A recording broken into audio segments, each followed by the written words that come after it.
All right, we've got some newsletters. I want everybody to grab a copy before you leave if you would like to get some of the stuff in here. What's in here? All of the ways to connect with us on Facebook. We have a page that you can follow, and if you want to stay up to date on the latest news that's happening in real estate, we try to share stuff regularly. We have a Facebook group where you can connect with each other 24/7, and we have a buyer's list. So those of you wanting a buyer's list, it's in the Facebook group. Those wanting to get on a buyer's list, it's in the Facebook group. I will click on all of those. It's in the newsletter. We also have some free books for our people that are brand new getting started. How to Get Rich in Real Estate by Vina.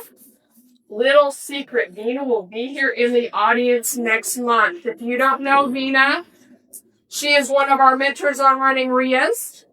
She does everything. Wholesales. Wow. She doesn't rehab. She holds rentals. She does creative financing. And she runs a RIA just like this. She actually runs 2, plus she runs a statewide RIA. She will be in the audience along with all of our my other mentors. You're not supposed to know that. I'm not supposed to tell you. There's also a beginner's guide to real estate. That's my book.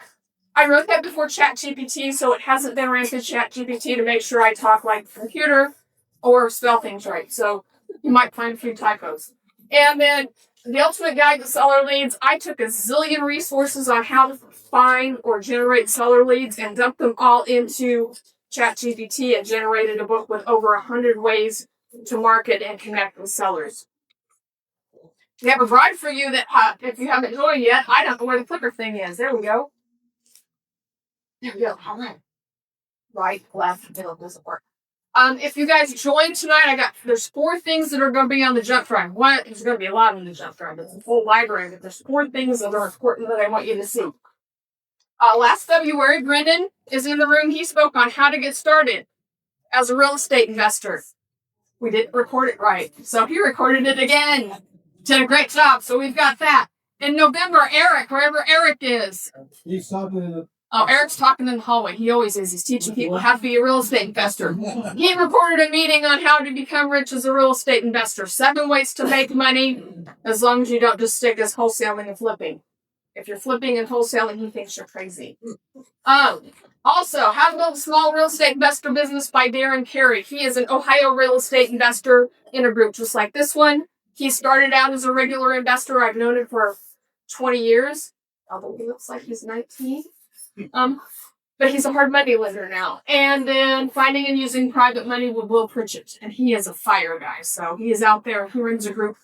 FIRE, I don't know what that stands for, but Financial Independent Retire Early. So he runs a group, and it has a meeting about this size. But he has done his whole entire business with private money, borrowing, and lending.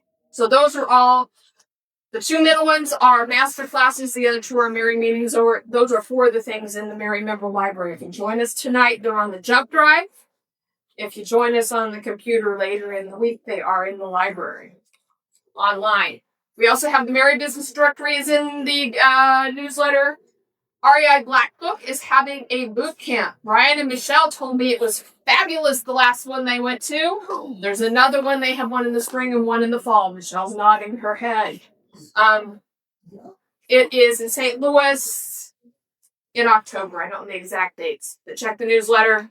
And lastly, right, left, it's not doing it. Join MAREI, it's $25 a month. Annually, it's $149. All right. So how many people have heard this concept, haves and wants? Anybody heard that? Buy, sell, trade?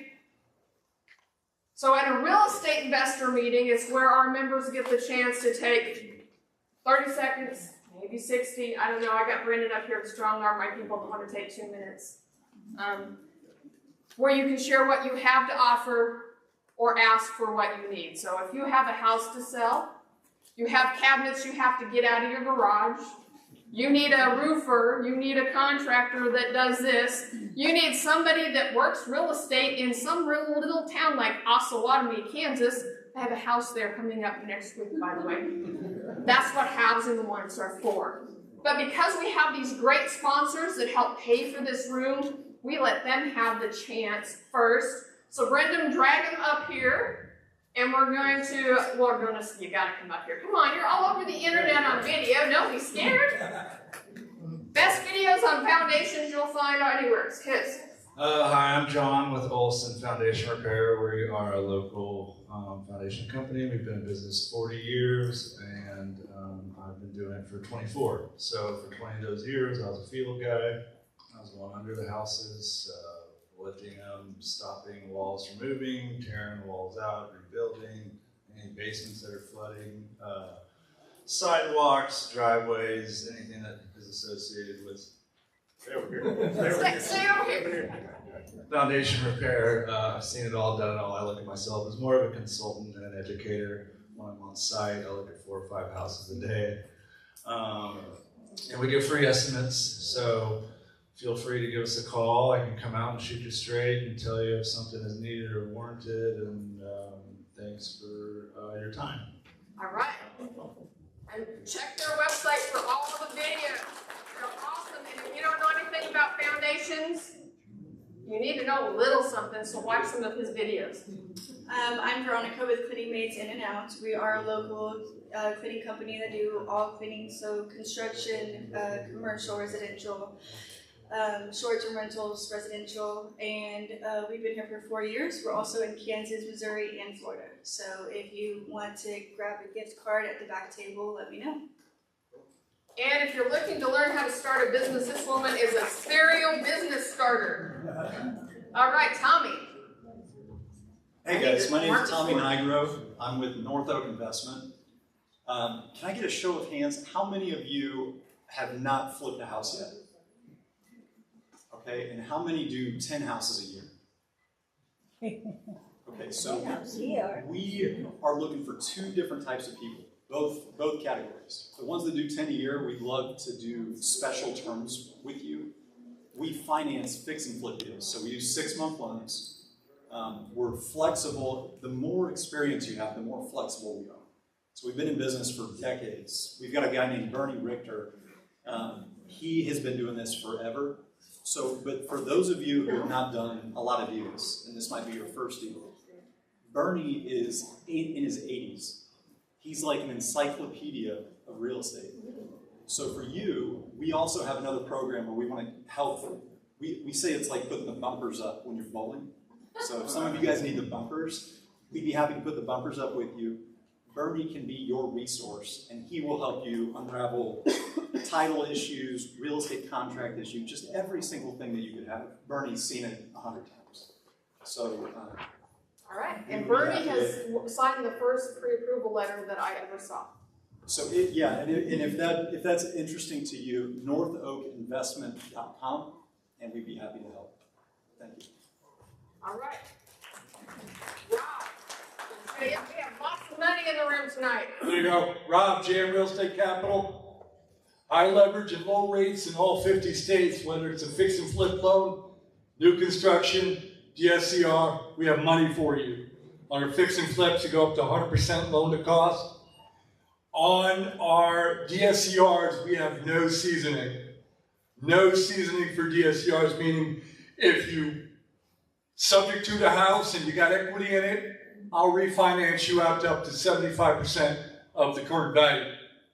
Rob, JM Real Estate Capital, my number is 844-we-close. That's 844-we-close. Who wants a t-shirt? Nobody. Hey, we'll raffle off the book. Yeah, so. Okay, Joyce Riley Townsner. All right. Come on down. When you go that way. Thank you so much. Take this big heavy bowl. All right, Seth. By the way, I spent the weekend with Seth and Rob in Ohio the other day, so there was $200. Come on over here because we're way out of the camera over there. Hi, my name is Seth Markham. I'm with National Real Estate Insurance Group. We're right here in Kansas City. We are the nation's largest provider of insurance for non-owner-occupied rental dwellings. We do it in every state. Single family, multifamily, condo, mobile home. Basically, if you can buy it, rent it, we'll insure it. Now, there's always some caveats there, but pretty broad. And so, you know, if you have one location or if you have 100, we're going to put it on one schedule, simplify your billing for you. The other thing about our product is there's no minimum premium earned. There's no, it's a monthly billing process, so it just bills monthly. So once you're a client of ours and you add another property, we just add it to your schedule and it updates in your billing cycle. So the way that I like to talk about it is everybody in the room has a different investment journey, a little bit. Every one of them have a little bit of headache with it. So why does insurance need to be another headache that you have to deal with? That's what we're here to do. We only cater to one client type, and that's the real estate investor. I'm not going to sell you homeowners and life insurance and all that stuff. We're very, very specialized. So I did have a booth out here where we drew 3 names out of our little bucket. So I'm going to give away 2 books, and then we have an MAREI cooler, an insulated bag. And this is written by our CEO. This is Innovative Insurance, How to Lower Your Risk and Build a More Successful Real Estate Investment Business. So this is a good roadmap. So the first book is Angel Hagen. Okay, there we go.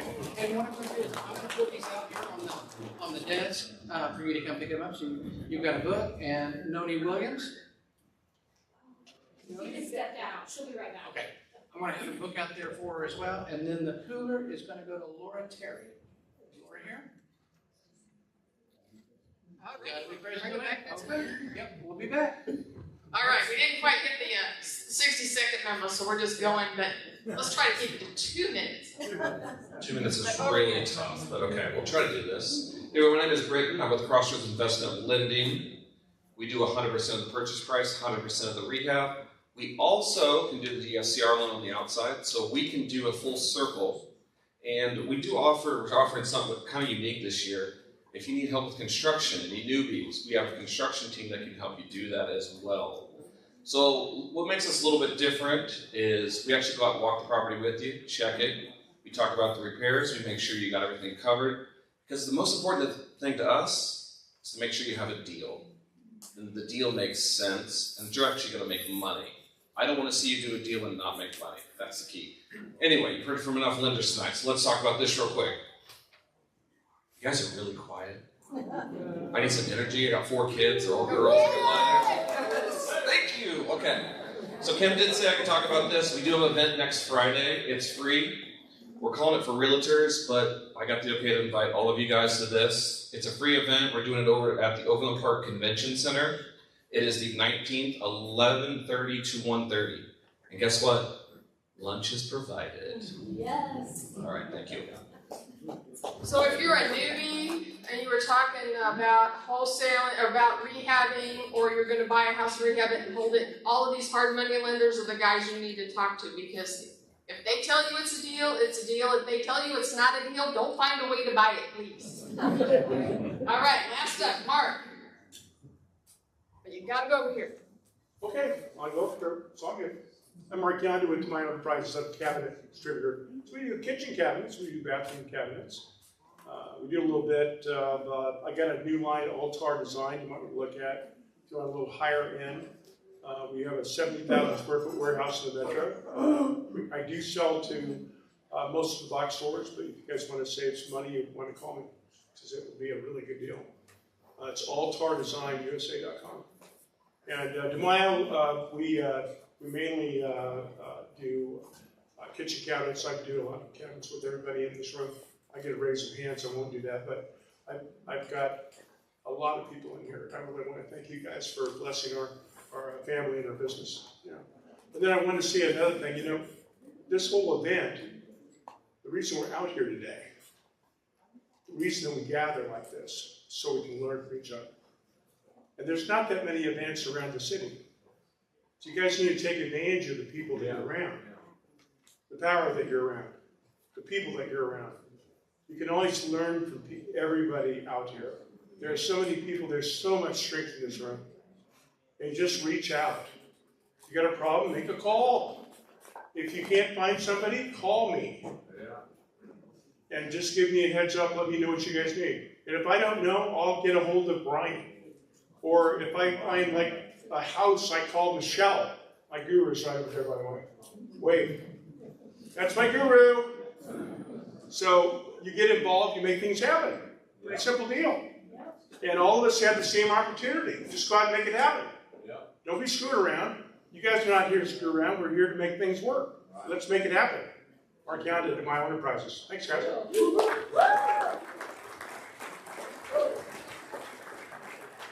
All All right, we've got our sponsors down. But does anybody in the room have something they need to dispose of? Right here. My microphone doesn't, not dispose of. We need an arborist to take down a branch off a tree. Oh man, good wind and a glacier dropped a branch right behind my head, and it was bigger than Britain. Is anybody a tree cutter in here? No tree cutters? Okay. How big's the tree? Anybody know good? Or does anybody like to climb trees? Connect right She knows a good one. Right here, right there, right here. Connect afterwards. I know a good one. All right, thank you. All right. Tree cutter knows a tree cutter. We need a tree cutter to be a business member. We don't have one. All right. Anybody else have something? We got Angel has a house at 39th and Benton. I've seen it 3 times on Facebook. Oh, we're too close to this preacher. So yes, I do have a house that I'm wholesaling, 39th and Benton Boulevard. I also have a weekly Haves and Wants that we meet virtually every single Thursday from 9 to 10 a.m. So if you want the registration information for that, let me know. It's also on the MAREI calendar usually. Winvestors every Wednesday, 8:30 we meet, and then meeting at 9:30. So come out and join us. We're at the Waldo Cafe, and if you need a cinnamon roll, I'll give it to you. And what are we talking about tomorrow? Note investing. You need to also talk to MAREIG. They have insurance for non-performing note properties. Does Mindy have anything to offer? Can I talk about my meetup? Sure. Hey. Okay. Hello, everyone. My name's Mindy. I also host a meetup, and I'm really excited. This month is a huge one. So it's next Thursday. It's all the way in Blue Springs, but if I can come out here, y'all can go over there. And so my meetup is called Investing in Your Wealth, or you can just go find Mindy Templeton on Facebook, DM me, I'll send you the invite and everything.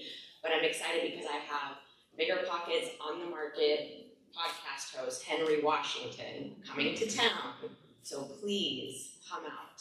And where is it? At the Emerald Event Space in Blue Springs next Thursday, 6 to 9. And I do it every third Thursday. So. And if you're a member of Landlords Inc., there's a great guest panel on the 23rd of September. Brendan and Mindy and I are speaking at Landlords. Oh, yes. We don't know what we're talking about yet. They haven't told us. We'll be there. I'll be there the 23rd. So that's Landlords. I don't know where they meet, but we'll find it. BFW downtown. I don't know. It's in Missouri. All right. Who else has something they have to offer or they need? There's a hand right behind you, Kyle. Hi, I'm Juliet. I am looking for a mobile home inspector. Angel, you know any inspectors for mobile homes? I just use my regular inspector. I would call KC Property Experts and see if they do mobile homes, because they are great for real estate investors. Michelle might know somebody too. Mariah or Michelle over there. I don't know. We'll have to ask them. What else do we got? Anybody have a wholesale deal? All the way back in the corner. Behind you, Kyle. They're always behind me. Hi, my name is Sabrina. I'm looking for a gap lender. Pardon? Gap lender. A gap lender. I would say any of those 3 guys that were up here pitching money do gap lending. But they are hard money, but they do. And there's one other person in the room. Where you at? Bruce? Who else does gap lending in the room? You might ask Eric. Eric? Bruce left. I think Eric's on the hallway. Oh, we're still in the hallway. Eric's waving back there, but we can't see him. Stand up and yell. Here I am. Oh, here I am. All right.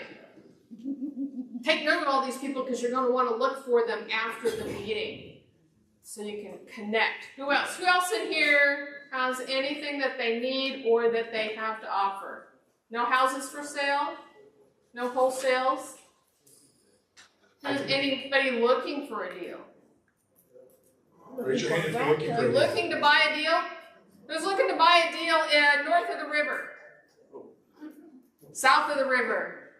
Anywhere around the river. Be sure to go to that Facebook page and put your contact information on the buyer's list and what you are looking for. What else do we have? I can make something up. I have ideas where the state agents are going to know, and I want to know where they're going to be. That's true. Because it'll help our investing if we know, right? Well, when we find out, we'll keep looking. What else do we have? I didn't know if we had any more meetings. Where's Doug? Doug? We have Tuesdays at 6840 West 105th Street. It's the ACA building in Overland Park. Starts Tuesdays at 11:30. And Serena has something, That's I'm every sure. Tuesday. Yes, I'm on the board for the Northland Real Estate Investment Group that meets on Vivian of the ACA Business Club. That's every second Saturday, and then we also have cash flow that's every second and third Thursday, or no, second and fourth Thursday, I'm sorry. But yep, just contact me and I can get you in touch with a lot of these other events as well. All right, I have a couple of events I want to tell you about. You might have one of these on your seat, maybe. Members, check out the back. If you scan that QR code, it'll take you to a website where all of these things are linkable. So members, these are all of your benefits. And everybody goes, oh, I'm not getting anything out of MAREI because I can't come to the meetings. I'm like, look at all these things on the list you're missing out on. Not just the monthly meeting, but the Facebook forum, the newsletter, the meeting replays. There's a ton of them. The member library has forms, documents, regulations, education, past meetings. We have a master class discount on the master classes on the other side. I'm going to talk about that. 2 free Life and Air events. So Life and Air is like a millionaire of life. So you get to live your life and on your terms, not busy waiting until you make it. And so we have 2 3-day events that they offer every year. They offer their Life and Air retreat 3 times a year and their business builder 3 times a year. That 3-day event is free for you and your spouse or business partner. We have Express Success. It's a paid coaching program and only members can use it. We get a free basic investor website. Don't buy it for your website. Get the free basic investor website so you can market your properties on the MAREI website. That's what it's good for. I don't like their website personally. We have the member directory, so if you load in your contact information, other members can look you up and find out what your phone number is if you say you want to share that phone number. Otherwise, they just have to message you through the system. We've got the business directory. We've got 20% off on paint at Home Depot, 2% rebate on all purchases, and we have a calendar of events that's packed with great events. Master classes. I wanted to talk about a couple of them. How many people are struggling to get their marketing to work? You're sending letters and thousands of letters, and nobody's calling you back. We're doing something wrong, right? Well, you either wrap your truck like Gene and just drive around like a madman and get houses that way, or one of the best marketing people that teaches other people how to market is having a class this Saturday, Kathy Kennebrook. I attended her class last year. And she is not just a guru out there teaching, she's out there buying houses just like you. She has rental properties just like you. She does a lot of land investing as well. So she is having a marketing class on Saturday. It's $47 for members if you sign up before Friday. And if you look on this little flyer, there's a discount code for 25% off. On the 27th, how many people have heard of a master lease? So you control the property without actually owning it. You can do rental arbitrage. I hear that all the time for Airbnbs. You go rent somebody's house and rent it out Airbnb. I understand that PadSplit is basically doing a master lease. They're master leasing from you and renting it to your tenants. That is another type of a master lease. Lindsay Jensen is one of the best experts on master leasing, and she's teaching a class on the 27th.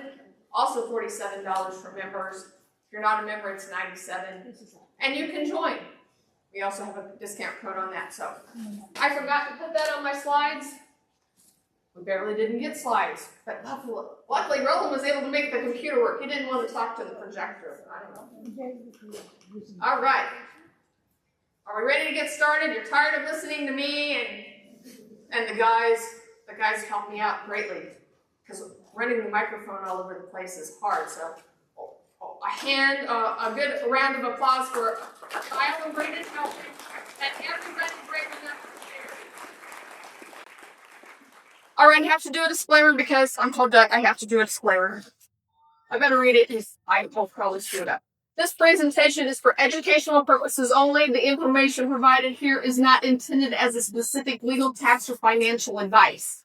We do not endorse any particular strategies, opinions shared in this presentation. I think it's kind of cool. We encourage you to consult with your own legal, tax, or financial professional before making any decisions based on the information provided. Basically, make sure it's for you and your situation. Because what's good for me may not be good for Aaron, but it might be great for Rebecca, and you never know. So everybody's got a different situation.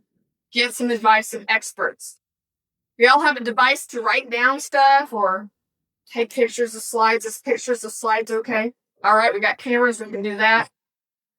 So how many people came to the June meeting? I don't know what we were talking about. We were talking about rental properties and rehabbing properties, and we had a PadSplit house. What was all the questions about at that meeting? PadSplits. Nobody cared about rehabbing houses or rentals or notes or nothing. It's PadSplits. Luckily, Michael was in the audience. Next meeting we had with speaker, we were talking about how to get wealthy in real estate. And they had a lot of different topics. All the questions were about PadSplits. But I said, okay, the audience has spoken. This is the topic we want. Michael seemed to have a lot of the answers when he was in the room with all these questions. So we decided to have the expert join us. So Michael O'Driscoll worked for PadSplit, and now he is a PadSplit investor. So let's welcome him to the stage.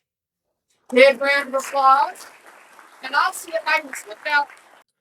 Well, first off, I want to thank everyone for coming out this month, and really thank Kim and all the volunteers who put this on every single month. I started coming to MAREI about 2 years ago. My wife and I moved here, and it's just been a great community. Everyone I've met has been a genuine person, and I'm just really thankful for the community here and everyone, and just looking forward to continuing relationships with everyone I've met.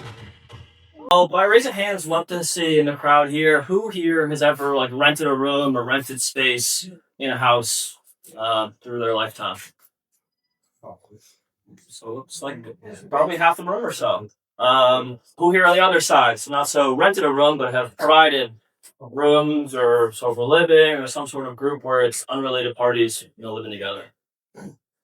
So again, good kind of portion of folks here who have a little bit of knowledge of it. And so hopefully today we'll go through and help answer a lot of questions, the ins and outs of it all. But yeah, my name's Michael O'Driscoll. Formerly worked at PadSplit and helped them bring it to the market, but I left there last August. We've been in business a year, and our company is called Co-Living Concierge.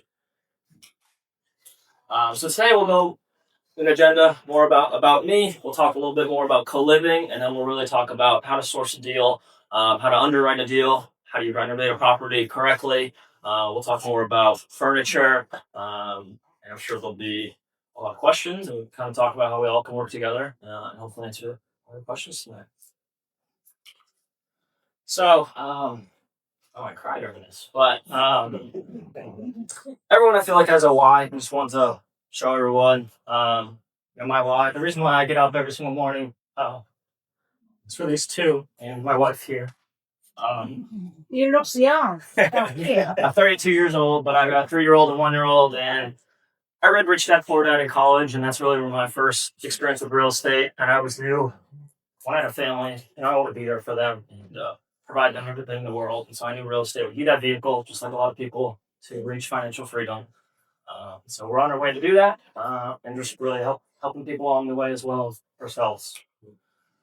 More about me. I started in real estate in 2016. I got my license. I knew nothing about real estate at the time, and so I didn't want to jump in and be a realtor, so I actually joined the team. I started the lowest person on the team. It was a transaction coordinator support. So usually transaction coordinators are the ones who are doing the paperwork and a lot of that stuff. So I was the support to that. And people joke real estate agents are door openers. My role was truly opening the door at open houses for showings. During that first year, I actually went to over 200 home inspections. I thought it was funny where the buyers coming in. We were in a market where your average price point was about $1 million, but the buyers were always buying this $1 million house, but they're sitting there like, oh, I want to paint this wall, or the couch will look good here. And I was always following around the home inspector and figuring out, what are you looking at and what are you jotting down? And so just over time, I knew, again, I wanted to own real estate. I wanted to be an investor. I had no money at the time, so I just really was listening to Bigger Pockets, reading books, and trying to understand everything I could about real estate so that when the time was right, I was ready. And that really just helped me, having that volume. I was on a top team in Massachusetts. We were number 1 in sales. In Boston, in New England area, we were 15th globally. And I went through being that transaction coordinator support to a rental agent over to eventually being a listing agent. And over time, we built out a property management company inside of that. At the peak of it, we were only managing 30 properties, but it was until when I exited. But in 2018 is when I first got into co-living. When we were property managing, one of my investors, he had this building and he was renting about a bedroom and said, can you manage it? And we jumped in and started managing it. It was way back before really any of this was mainstream. And we were just signing individual leases in Boston for rooms, and it was pretty successful. So that was the first part of it. And June Homes actually came along in 2021. They saw my ads for the buildings and they wanted to take it on. They had a lease sublease model where they were operating it. Through those conversations, they actually ended up hiring me to be their boots on the ground in Boston. They were only in New York City at the time, and they were expanding into Boston, and it was kind of a perfect fit. And so when I joined the company, they were a Series B. They were valued at about $25 million. And I helped them through about 3,600 units. So when we say units in co-living, it typically refers back to the bedrooms. But we acquired through lease sublease model through Boston, DC, Chicago, and I helped them get to a Series C valuation of $50 million. Unfortunately, it was Christmas of 2022, and the CEO decided to fire the entire sales team that we built out and said, I've got my valuation, and we don't really need you anymore. So quickly learned, as much as you can work hard, 24 hours a day, as much as you can, you still might not have it at the end. But at the time, it was great. I was remote. My wife was remote. She's got some family here in Kansas City. And again, I always wanted to invest in real estate. I started looking at the market here and realized back then I could buy houses for 30, 40, 50 grand. So when she wanted to move here, I said, let's go. And we bought our first investment properties when we first moved here. We still have those today. Our main strategy has been long-term Section 8 properties, which we love, but also we've mixed in our co-living properties. And so I'm an investor myself. We own, operate, invest ourselves. So PadSplit came along as well. It was a good time. I had left June Homes at the time. We were buying our properties here, and they were looking to launch the Kansas City market. At the time, they had one co-living house over on East Meyer Boulevard, but they really wanted someone boots in the ground here to come to events and bring more awareness to co-living and the strategy and sell it for them. And so I launched the Kansas City market, but last August, we really saw an opportunity to more help the investors. We saw that there was 2 great property management companies that were operating them, but they weren't operating them.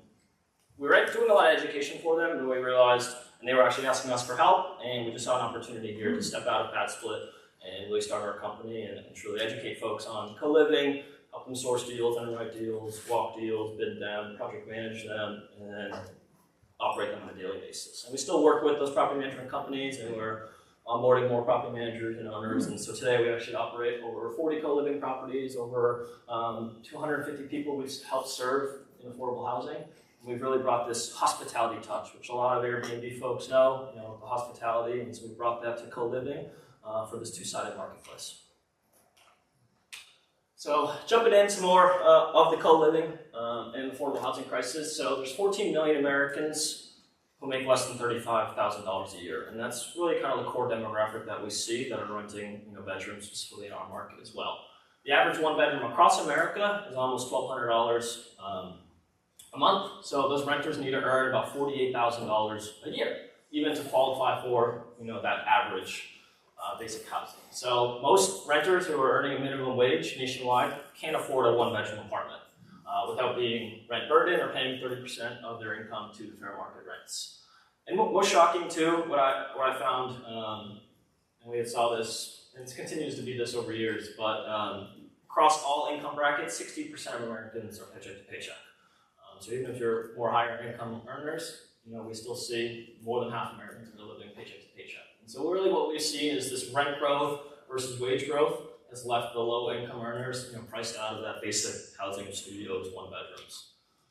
Another interesting thing is that real estate really hasn't evolved with the changing demographics here. You'll see by 2023, which is past now, there was over 74% of households were one or two person households. When we compare that to 1960, about half the US households were either one or two person. And so you'll see here in this graph, back in 1960, 8% of folks were actually renting rooms or living with unrelated parties. That's jumped up to 16% in 2023.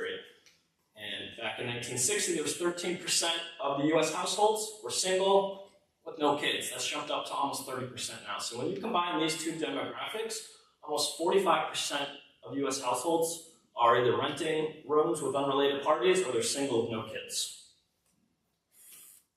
And so really what we've seen is traditional rentals aren't really designed for today's workforce, those folks who are more lower income and rent burden there.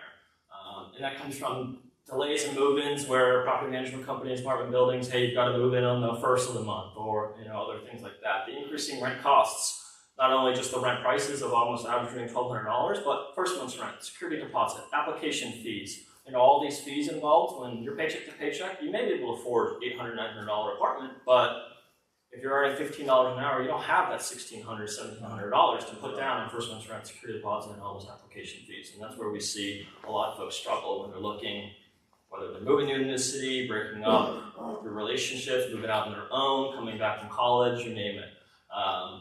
Minimum credit score is also a big barrier of entry for folks, and we find that although credit score, we all know, especially as investors, it's important. Obviously renters and their history, but we also find that most people pay their housing first, and they want that roof over their head. And so by not having a minimum credit score, we do just open up to having more tenants here. And so you'll see here, there's a space for co-living. And co-living isn't here to really, in my opinion, try and compete with short-term rentals. It's not here to take away from long-term rentals. There's really an area for all of them to succeed. And there's certain areas across the country, even in Kansas City, where a long-term rental makes sense. There's also areas in the city where short-term makes sense, but there's also areas where it doesn't. Same thing with co-living. There's certain areas of the town where it just doesn't fit, especially for the bigger pool of people who rent these rooms. And so there's really this balance here. And so as we all know, long-term rentals, steady income, but it's lower revenue when you compare it to these two other exit strategies. You have lower turnover, but when you do have turnover, at least in my experience, it's a lot higher cost. You're usually painting. If you have carpets, you're probably replacing carpets, and you're doing really a make-ready $4 or $5 grand on a 2-3 bedroom house. So you've got the higher turnover cost when folks do move. And low flexibility for tenants. They're locked into that 12-month, 15-month, 18-month lease, and it's hard for them to get out unless you're a nice landlord. And short-term rentals, comparing it, high revenue potential. You do have the high turnover, people coming in weekly, and then you have that higher maintenance cost of obviously utilities, all the goods, cleaning supplies, and everything that you need and to have that good hospitality touch. The same thing with co-living here. It's really striking that balance. You've got a balanced revenue potential when you compare it to these two. You're not getting that massive, usually revenue you are from short-term rentals, but it's higher typically, 1 to 2 times what that of a long-term rental would be. It's a lot more affordable for tenants. You have a moderate turnover. Our average stay is right around 8 months to a year. And then it's a great tenant flexibility where, in certain platforms, specifically PadSplit, they have a 12-week minimum, and then they go week to week thereafter. And so if it's not a fit for them, after that, they're welcome to transfer home. They can transfer to different cities and move. And so we find a lot of folks, whether they're moving here or again dealing with breakups, they don't want to sign a 12-month lease, a 15-month lease somewhere. They just really need a place to put their head, figure out their next move, and get over kind of whatever they're dealing with personally. You'll also see, really with co-living becoming more mainstream, there's just zoning laws across the country that restrict the number of unrelated parties that can live together. We've seen Colorado end that non-family occupancy limits. We've seen Austin, Texas do it as well. We've seen Hawaii, Oregon, Washington State, as well as New York City start to change their zoning laws as well, just to try and provide more affordable housing for folks. And so we see this trend continuing to happen, and you'll see some of the big tech kind of giants in the space. You'll see Airbnb. You can rent rooms on Airbnb. PadSplit is, I'd say, I was joking with my wife here, she didn't like the joke, but PadSplit, a lot of people kind of synonym of like the Band-Aid or the Kleenex version of co-living. You know, they're just a platform at the end of the day. They're not operating your property for you. They're just more of a marketing, similar to Zillow in a sense, or Furnish Finder. People have used that. They're not going to be there every day when things go wrong, tenants are complaining, someone else ate their cookies and they're going to fight each other tonight. And so, again, Facebook Marketplace, great place. People find rooms. Homeroom, as many know, got pushed out of Shawnee for some things they were doing as well. But again, all of these are just platforms at the end of the day. So, kind of more about co-living and what we see. Generally speaking, most investors are looking at co-living for a cash flow and really trying to maximize square footage in a house. So you can see here on the left, it's a traditional, call it long-term rental, $1,800 a month in a 4-bedroom. It's one stream of income though. And so when your tenant doesn't pay, you still have a mortgage to pay, you've got to kind of figure out how you're going to do that or evict them and take 90 days or so. When co-living, you want to think about each bedroom as a different stream of income. And so in this sense, at almost $175 a week, you're grossing over $4,500 a month on a 6-bedroom.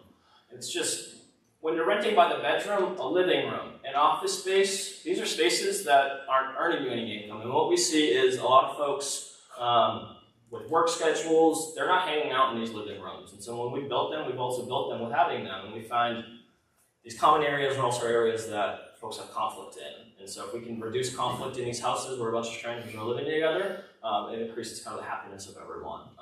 So you can see here, just using underutilized space, you can increase that gross monthly income. Obviously, more income, also you're going to have more expenses, cleaners, landscapers, utility costs, and all those things. But we really see the sweet spot in the 7 to 8 bedroom range. Here locally at certain price points where it starts to make sense, where especially if you're leveraging debt on the property, call it average of a long-term rental, cash flow $300 to $500. We're seeing some co-living properties cash flow $1,000 to $1,500 a month, depending if you bought it, rehabbed it, what you furnished it for. But you can kind of see the power, and that's really what a lot of investors are doing, is to maximizing square footage in existing space. Here's some kind of case studies here locally. There's a particular house really on the east side, 39th and Benton. We have a handful of them over there. It's this 3-story house. Usually there's a floor plan of 3 beds, or a living room, a dining room, and sometimes a bedroom or a bathroom on that first floor. Typically investors are converting that living room to dining room. And then upstairs usually it's that traditional 3-bed, 1-bath, maybe a 4-bedroom. And then really where we see the power is some of these larger homes where you have these 3rd stories where we either make them into master suites or it's 2 bedrooms and a bathroom, or 2 bedrooms or even 1 if we need it. But these are really the houses that we see do pretty well in this exit strategy. So 31st and Campbell, one of our top performing houses that we manage, it's a 7-bed, 5-bath, 4 of those rooms do have private bathrooms. And we see a lot lower turnover and a lot happier tenants because they're not sharing as many bathrooms. And you can even see the gross revenue that averages. 37th and Flora, so just west of 71 there, again, more desirable location. We see over $5,300 a month it grosses on an 8-bed, 2-bath.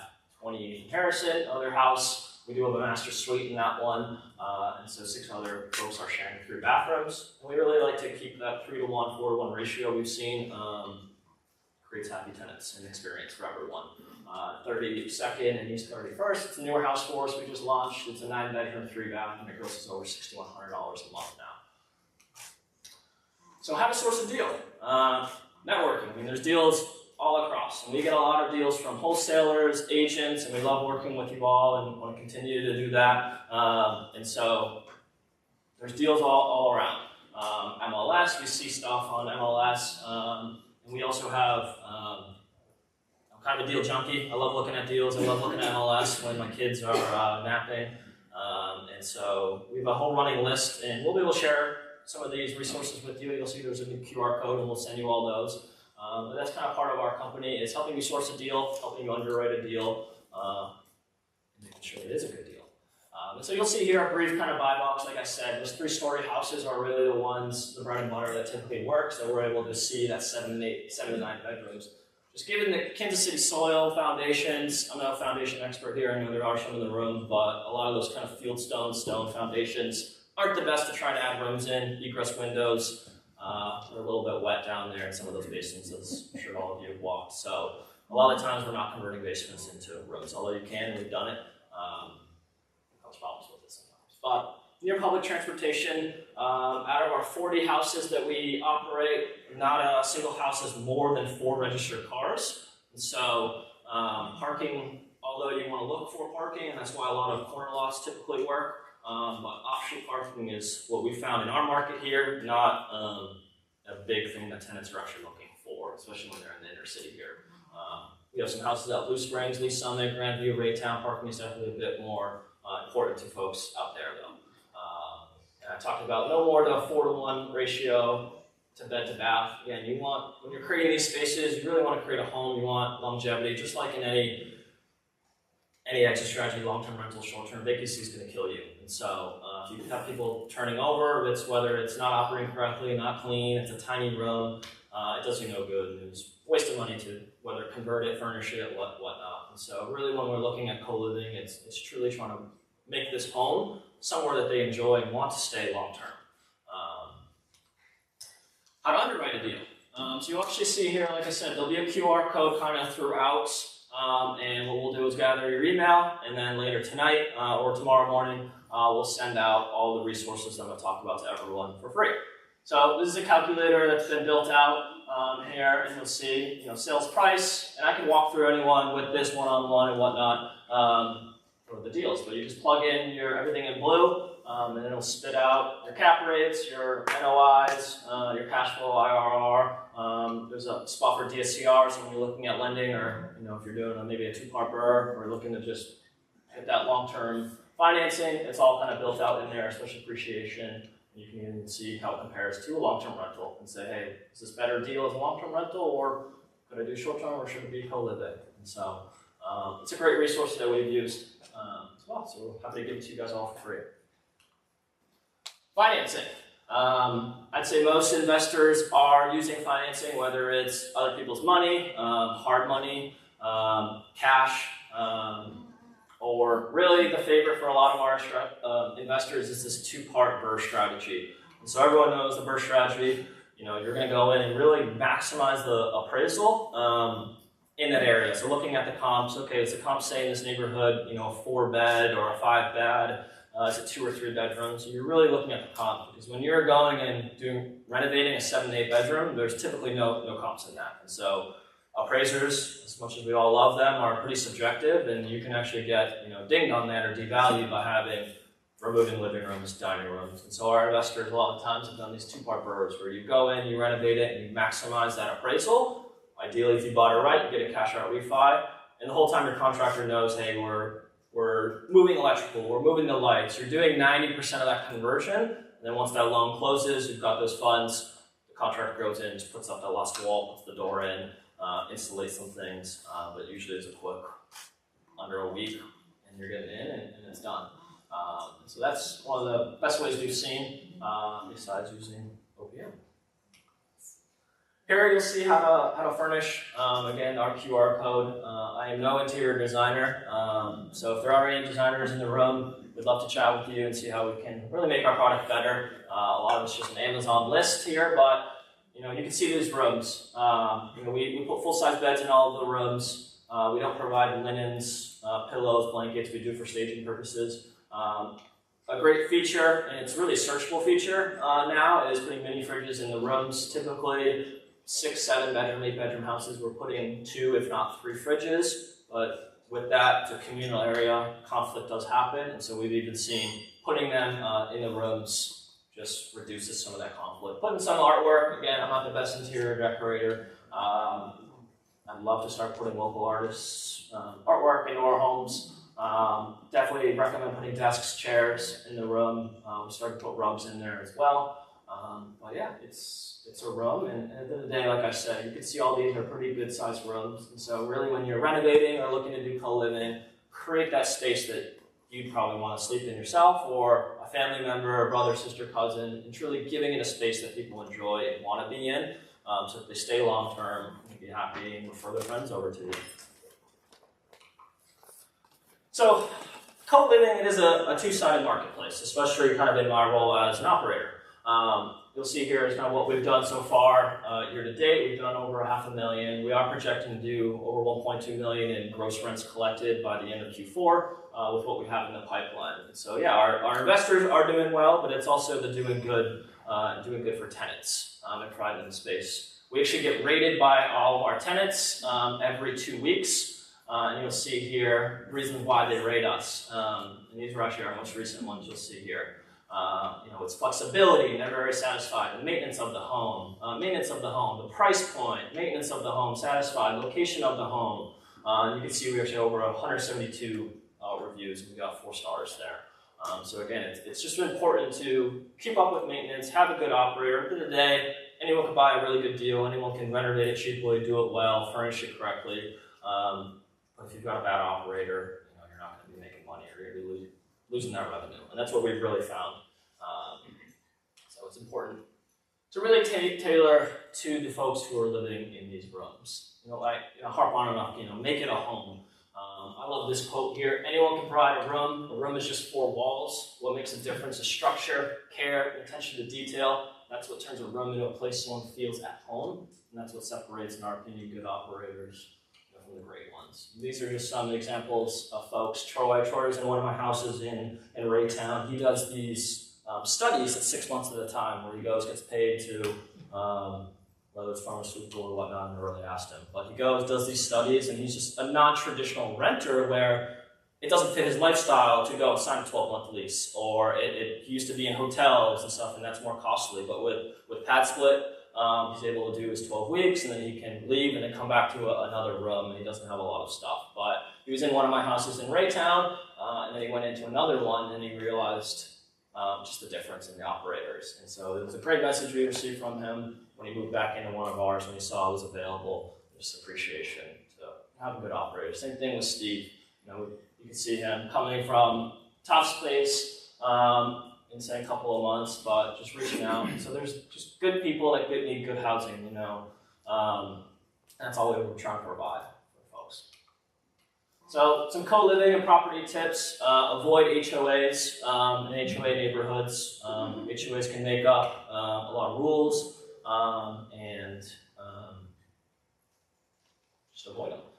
7 to 8 bedrooms is typically that sweet spot. C and D class neighborhoods typically with the price points in neighborhoods work well. Corner lots, like I said earlier, work great, especially if it's got a driveway, but then also our tenants can park, and that's why also the inner city works great. A lot of street parking always. 3 to 1, 4 to 1 ratio of bedrooms to baths.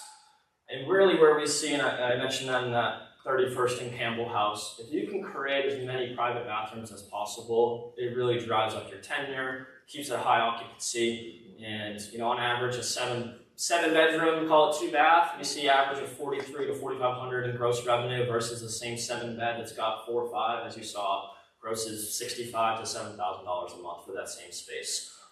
And so we really see, I've got some folks in the 31st Campbell, they've been there for 3 years. We inherited them and they all have no plans to leave. And it's because they're not sharing a lot of common space, they enjoy it. And for the price that they're getting, they really can't go elsewhere to get kind of what they're getting. All utilities included, snow removal, internet. We clean our houses bi-weekly. So Veronica is here, she's our cleaner for probably close to most of them. So what would you say? They're pretty clean though. You keep them clean. So a lot of people, when I bring investors through these houses and they'll shop, they're like, this is not what I expected. I expected loud music, people coming and going, and we walked them. Even Ben and Irene, we walked them last week, and all the lights were off, and our people are home, and it was 6 o'clock at night, and everyone was in their rooms. And we see a lot of folks are just more introverts. They could maybe go afford their long-term apartment, but this just fits the lifestyle, and they're saying, I'd be in my room anyways in my 1-bedroom apartment, I might as well save a little bit more money and live here. Again, creating a home for folks. What we've seen just through over 6 years of operating co-living is having organization. And so when someone is moving in, they probably went shopping or they got all these things. And if they stepped in the kitchen and everyone's lived there for 2-3 years and the kitchen's just taken over, they feel like they're intruding on others. And so what we've done is kind of revamp that, and we put numbers on each cabinet. And so call it bedroom 1, they'll get a shelf in the fridge, and they'll get a shelf in the cabinet. It also helps us and cleaners, so when that tenant room 1 moves out, we send the cleaner to clean room 1, clean the shelf on room 1, and clean cabinet 1, and make sure we don't have moldy food left over, especially with the turnover, in folks.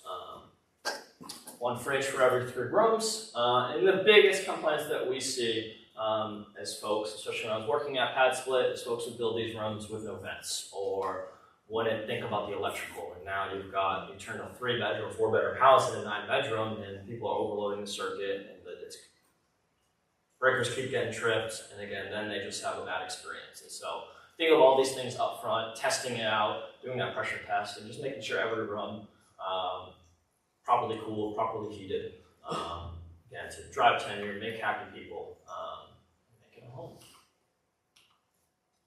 You'll see here more, and what we found is truly setting expectations with folks and tenants before they move in, and letting them know, hey, here's what's going to happen before you move in, here's what you're stepping into, and truly setting on expectations with them so that they're not shocked. Hey, when you move in, you're going to have, here's the instructions, your room will be labeled, here's the code, here's the rules up front, and we always ask, like, hey, do you know where the location is? Are you fine with that location? And we help them through it, rather than them walking into something blindly. And we did out a lot of tenants that way as well. And so can't harp enough on setting expectations and properly vetting folks, because eventually there's bad actors out there, and so we want to avoid bad actors. Again, that hospitality touch is one thing that we've brought, and it's been successful, and I hope everyone else can do it as well. And then just communication with tenants, just like you do in long-term rental, short-term, keeping it clean as well, landscaping and trash and regular walkthroughs. These are all things that we've seen are pretty simple, but we saw other operators just were not doing them. At the end of the day, the investor is the one saying, well, why? This was supposed to be on paper a really good investment, and I'm making $1,000 a month. Why am I losing money now? And so, just things we've learned, I'm going to pass on to everyone here. So, more about our company, Co-Living Concierge. And like I said, the birth of it, we started with some property management companies that were operating these, and whether they had a salary employee or an hourly worker, there was a lot to ask their employees to 24/7 respond to messages. On Saturdays, you get a booking, you only have 24 hours to respond to it, especially maintenance. Or the messages of, Jimmy in room 3 ate my cookies and I want to fight him tonight. And so all these issues with co-living, and what we saw was a lot of property management companies just weren't built out, or it's a lot to ask someone to monitor these things 24/7. So we saw the opportunity to start our company, and that's where we're at today. And so today we offer kind of this one-on-one education with folks to really, through your whole journey of if you're a new investor, seasoned investor, and just from my experience, we, along the journey, let you know everything that you kind of need to know. We help you source deals, so whether it's working with different agents here, wholesalers, we've got a running list of deals. We always want more deals. That's probably the biggest roadblock in my pipeline, is we've got all these buyers sitting on the sideline. We just need good deals. And a lot of my time is operating these things. And so I love to work with a lot more agents, wholesalers, anyone who does a good deal. We have the buyers ready to go, kind of sitting there. Help you guys underwrite deals as well.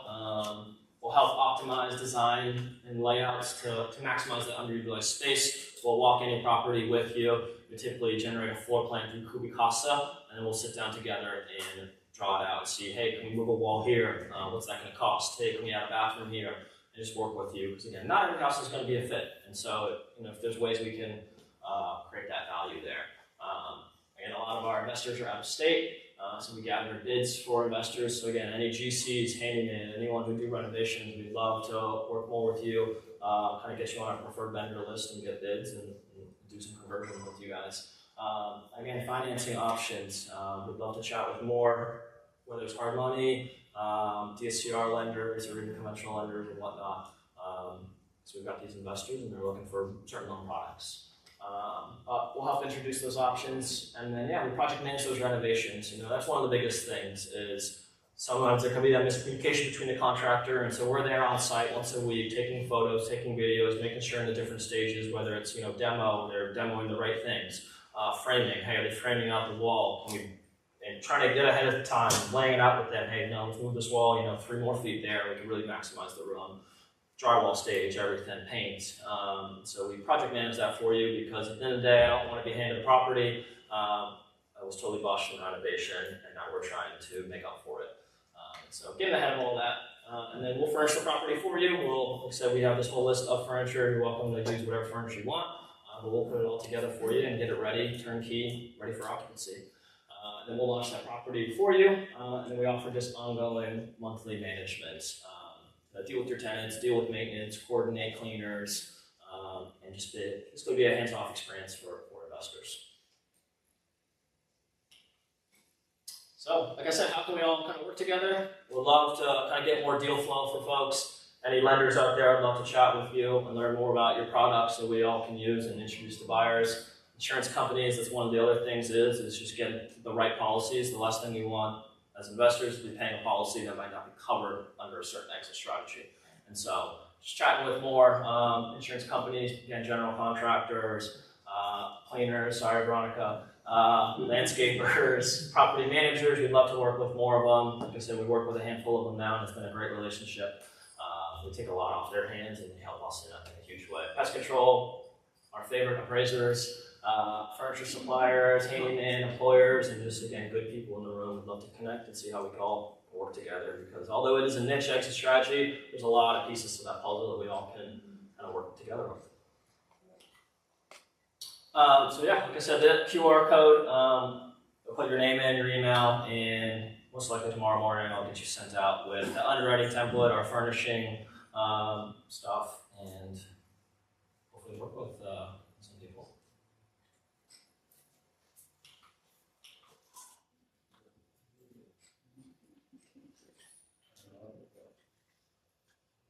Yeah.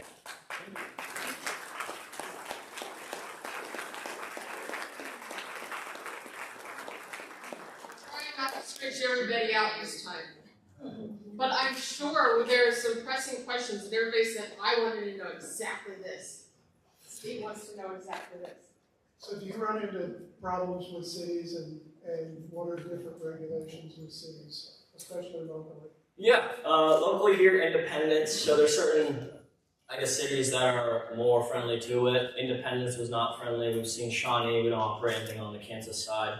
But Jackson County has been very open with it. We've had a couple of houses where we had Healthy Homes come in by the tenants, and they came in and done an inspection, and they said, hey, we're fine with all this. You've got proper egresses. Biggest thing is actually smoke detectors and make sure they all talk to each other. They said, hey, this isn't single family, this is multifamily, and you just got to do this, that. So actually, Jackson County has been a great partner with us and done the inspections, and we passed, and a few things here and there, but otherwise they've been fine. Independence, on the other hand, you're just doing the proper thing, pulling your permits, getting your rental application, rental permit.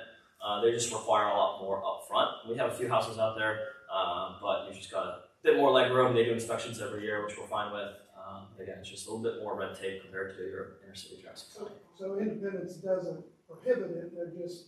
Yep, you're just going to jump through certain hoops, and we always recommend pulling permits, doing all the right things. Now it's a matter of investors actually do that. It's on them, but Independence definitely, you won't get away with it. They'll catch you.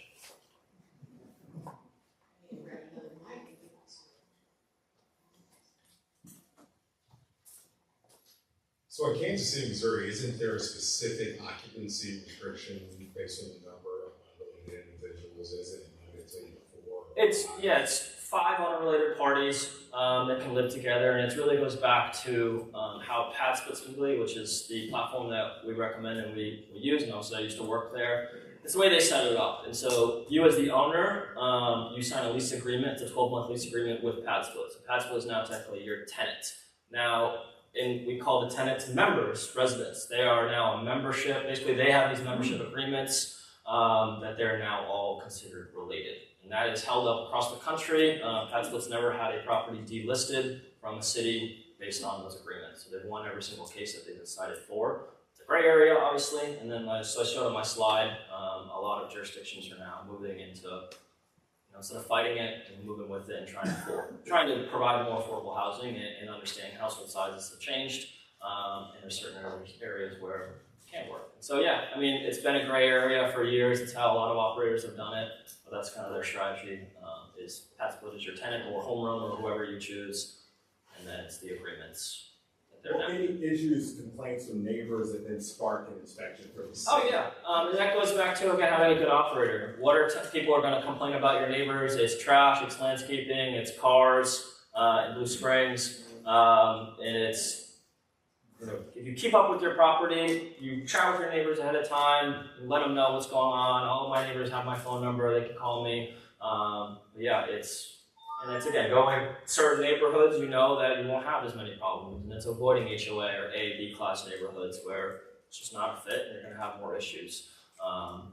So are your tenants more often like just average people looking for a place to live, or are they temporary workers? I've seen that a lot. Yeah, it's a mix. I'd say our core demographic, and I don't know, is Dominique in the room here? No. She's a PadSplit rep who thought they were flying in, and she can talk kind of more about that. But what we see is it's an average, it's a 36-year-old single male working, making under $20 an hour, who really doesn't have a lot of options. More often than not, we get calls from people or bookings. It's, I just broke up with my girlfriend, I just got a divorce, I'm paycheck to paycheck, I don't have the money to go get a long-term place, I don't even know if I want to be here anymore, I want to get away from her, I got no family here, she's taken everything, I just need a place to lay my head. I work in a factory, or I'm a forklift driver, or I do the X whatever job, and I work 17 hours a day, I just need a place to live.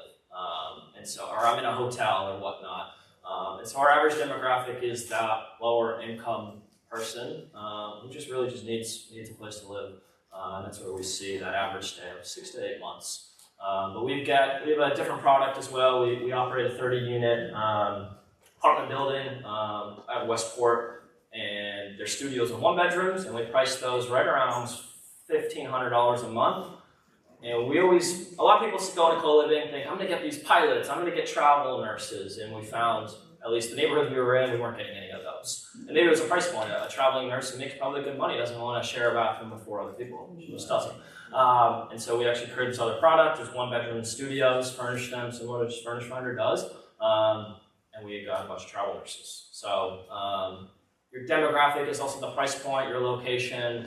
I think in your colleges, and your universities, and your hospitals, you'll get a really good demographic. I mean, when Panasonic was doing a lot of way out there, we were always getting electricians, we were getting the different trades people that were coming in. They were a bit more shorter term. I mean, we've got construction guys who are doing the new zoo exhibit.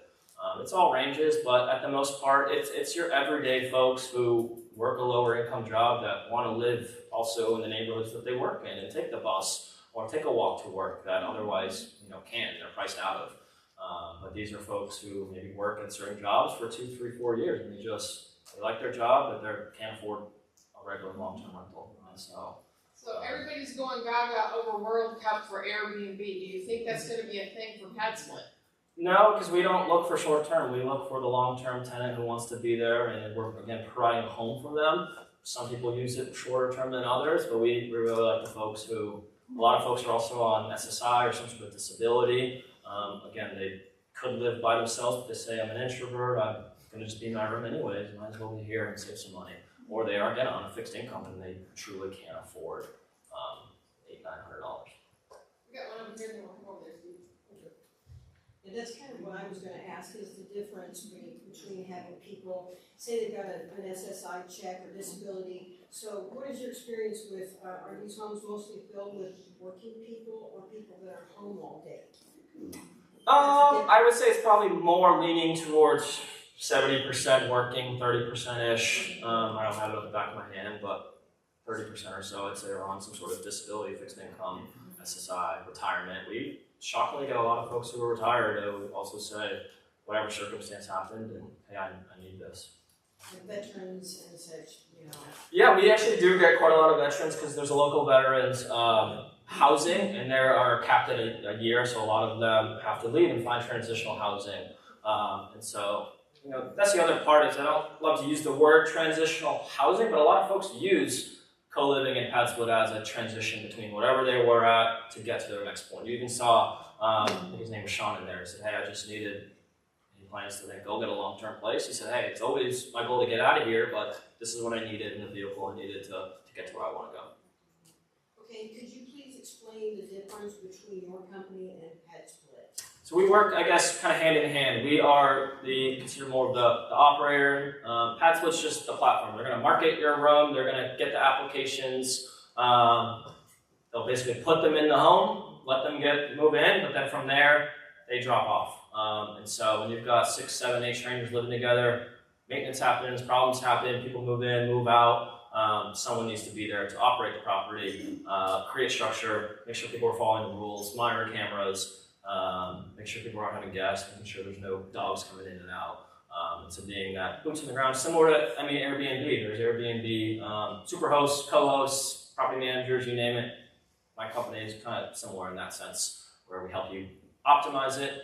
But then, yeah, from the start to finish, it's that white glove service of the educational piece, helping you underwrite deals, source deals, renovate it, introducing you to the full spectrum of everything. Because PadSplit's not going to tell you if it's a good deal or not. They'll just tell you to buy it, I'm sure, because they want their commissions. They won't tell you who's done PadSplit renovations before. They're not going to really help you with the financing, any of all that stuff. And Michael, we got one here. Okay, I got 2 questions. One is, what's kind of the ideal room size? And the second one is there like a formula for overall purchase price, or how much are you looking to spend per room? Sure. And so, again, it's making these rooms a home.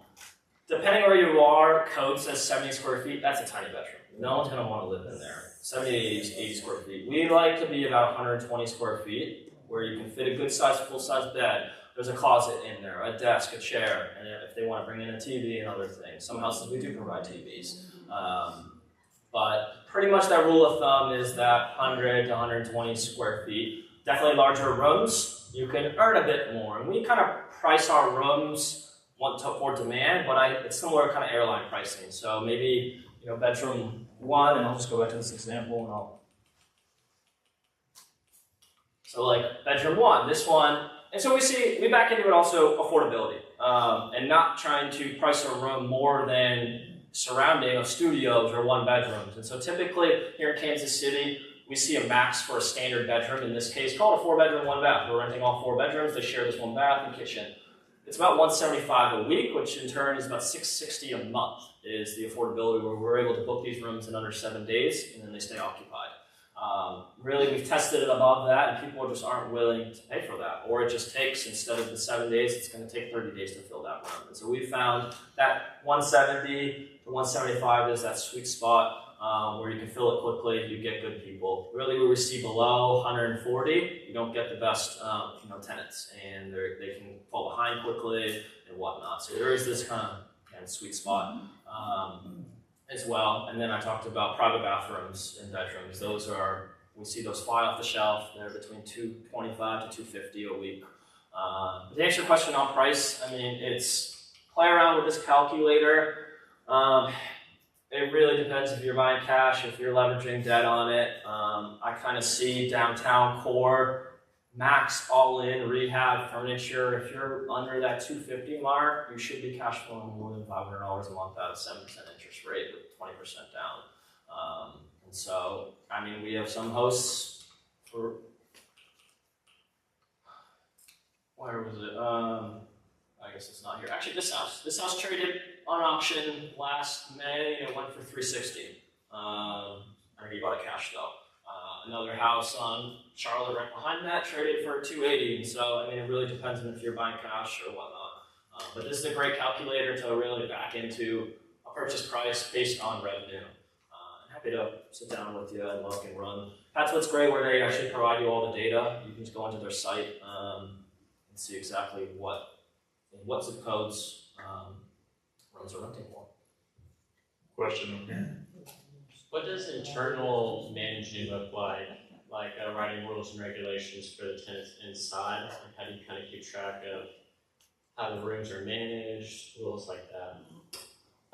Regular walkthroughs, again, building that trust and communication. When people move in, we're usually going in there within 48 hours to knock on their door, talk to them. We have cameras on the property, and then every single door has a smart lock, so every tenant has their own code for the front door, and then that code matches for the bedroom. I also see when they're kind of home, and I'll pop by. A lot of our properties are hyper local, so I'm driving by them. But it's first just letting them know, hey, we walk this property, we're here. we'll smell if there's something going on, a dog, cat, drugs, whatnot. The other house, in these houses, again, these folks, they want a good home. They want a clean, affordable place, not noisy. And so I call them house leaders in a way, but in these houses, like a leader emerges. I always tell them, you're not a rat. You're just telling me and helping the house follow the rules, but they're all a rat. So they'll always tell me kind of what's going on. Hey, Jimmy's stucking his girlfriend. Okay, I'm going to call them or see on the camera. And so, it's building that trust with your tenants inside the home, and but regular check-ins, monitoring cameras, and some sorts. Are those cameras inside or just outside? In our houses, we've seen across the country, people do put them in kitchens because, again, kitchens become conflict areas. I don't like them in our homes. I think it's invading a little bit of privacy. So we just put them on the exits. It's really so we see if people are bringing in guests, see when people are moving out, if they did move out, dogs, whatnot. Packages go stolen. Those cameras are great. But people put them in the homes. Airbnb allows it. PadSplit allows it. I wouldn't put it in. I've seen hosts who do it, and people move in and move out, and we've just wasted some booking time on the market. So, I mean, it's ultimately up to the investor if they want to do it. I see kind of both sides of it. I wouldn't recommend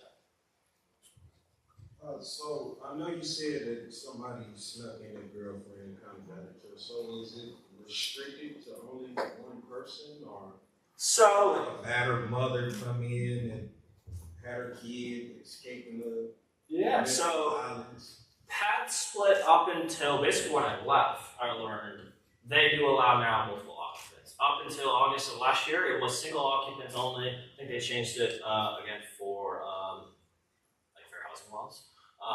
But in our homes, we find couples gang up on other people. Couples fight, they're noisy, and eventually get a dog, and they think they run the house. So we prefer single occupants only. There are certain houses where, whether it's an ADU in the back, or it's a basement unit, or it's a totally separate space where they've got a private bathroom, we're definitely more open to it. But the other point is also if two people are sharing a room at, whether their incomes are what, sometimes it's better for them elsewhere. But yeah, to answer your question, we like single occupants. Hello, my name is Tanner. Do you ever see this happen with like a house hack scenario? I'm asking for myself. I live in a large house and I only use the master bedroom. The other rooms are not available. For me, I want a sense of community in the house. Have you seen a community house situation work out before? Yep. Across the country we have. I think some of the cons is it when they know you're the owner, they're going to come knock on your door at odd times and say, hey, Tanner, whatever is going on. But I think it's a great idea, especially the house hack. So we've seen it across the country. You just need to be the tenant.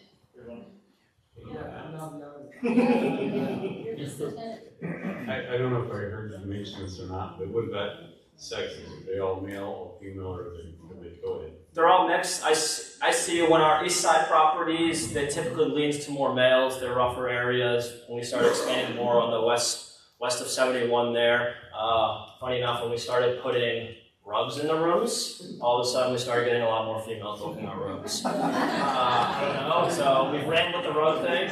I think it's the location, but the houses are mix of them, so it'd be against fair housing also for us to say one bit.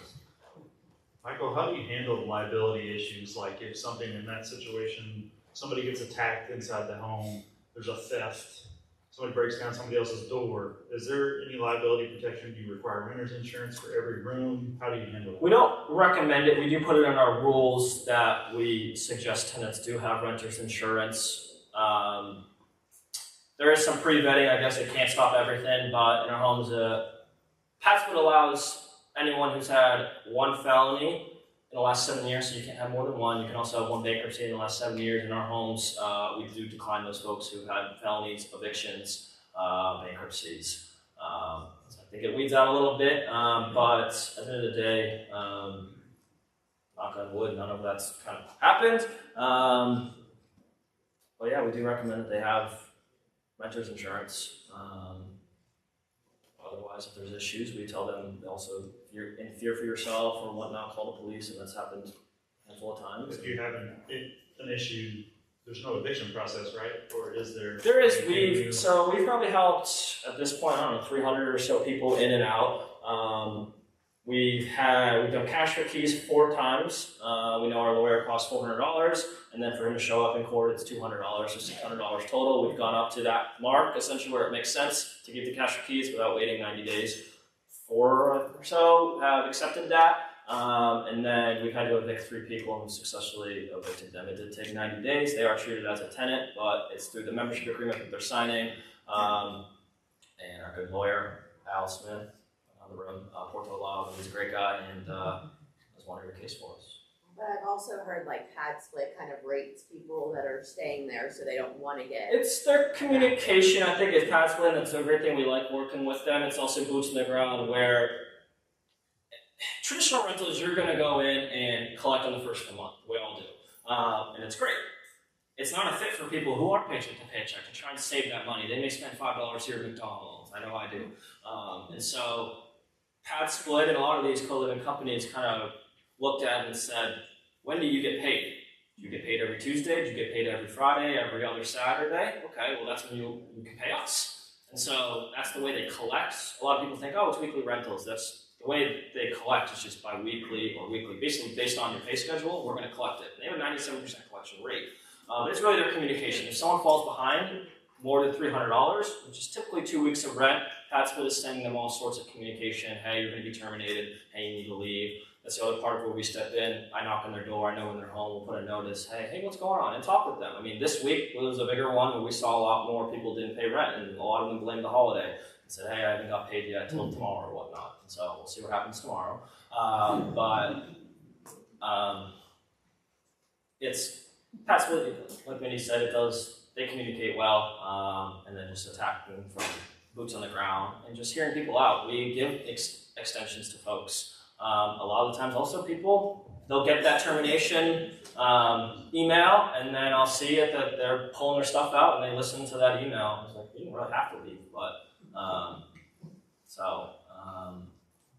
yeah, it goes on to just working with the platform. They're great in the communication. So did you ever allow animals, and have you ever considered making one particular location dogs only, cats only? No pets, although we have 2 dogs ourselves. My wife always wants to rehome, but I don't allow pets in them. We've allowed it before and just tore up carpets, it's tore up. We get other people who move in, and although maybe call it a 5-bedroom house, all 5 people, we used to ask them, say, hey, you're fine with it. But maybe 4 of them move out, and 6 months down the road, someone moves in and say, I'm allergic to cat, I'm allergic to a dog. And so we've really moved and we don't allow it. Obviously, we allow service animals, ESA, and all that. So.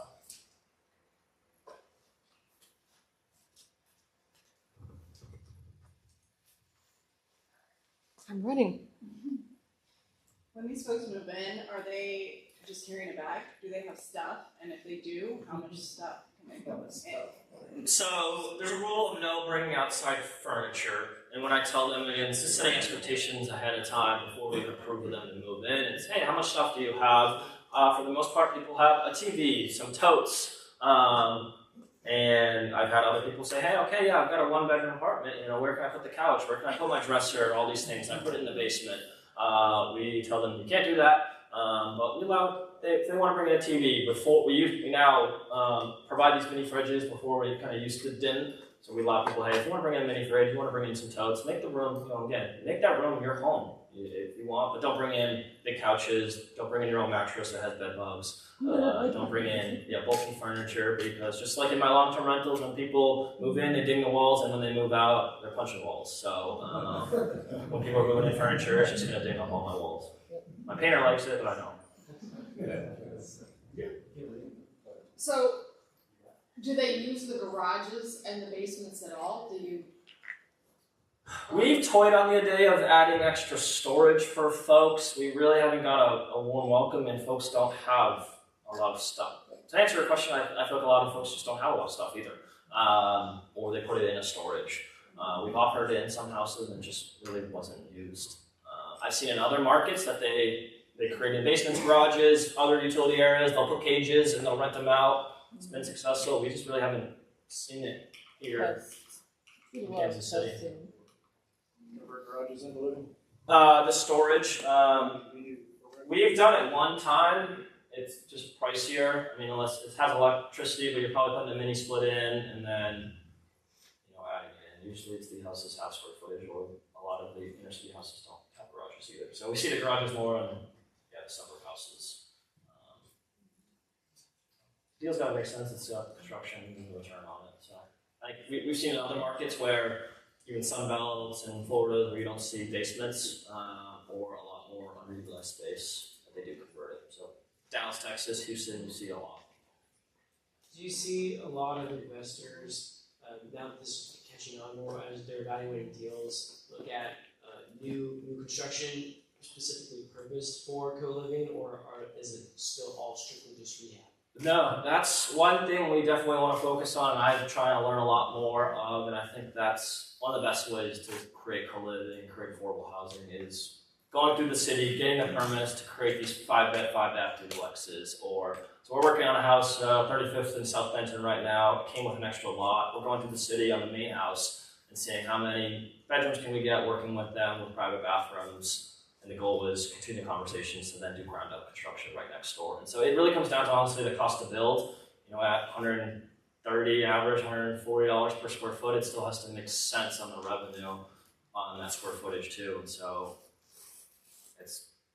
if I can find a builder who can build it under almost $250, close to that, with the square footage we need, I'd love to talk with them and do it. But that's, I guess, where we need is that construction cost to make sense to build it. So if anyone's done new construction, I'd love to pick your brain. It's one thing we're doing next. We have some lots, and that's what we'd love to do. And we really see there is these end buyers. We speak, again, a lot of out-of-state investors who, they don't want to manage. Obviously, we offer the management and stuff, but they don't want to spend the money, the risk, renovating a property, doing all of this, and they've asked us. And we've sold actually 2 turnkey PadSplits that we've renovated and then delivered to them turnkey, fully furnished and everything, 2 fridges. So we do have these investors who want these turnkey products, and that shifted our focus to, hey, can we do new construction? Because I think there's a demand for the investor side, and then obviously the tenant side. They're going to have a beautiful brand new home, less maintenance, purposely built, where you can have these communal areas too that make sense, rather than trying to retrofit some of these 1913 houses. Do you do like vending washing machines, vending machines? We don't have any of our houses. I've always told investors that to do it. We've got one over off of 79th Street in Paseo. She said she's going to do it. We'll see. But yeah, putting in snacks, about sodas. But I think like laundry detergent, putting up other stuff like useful stuff.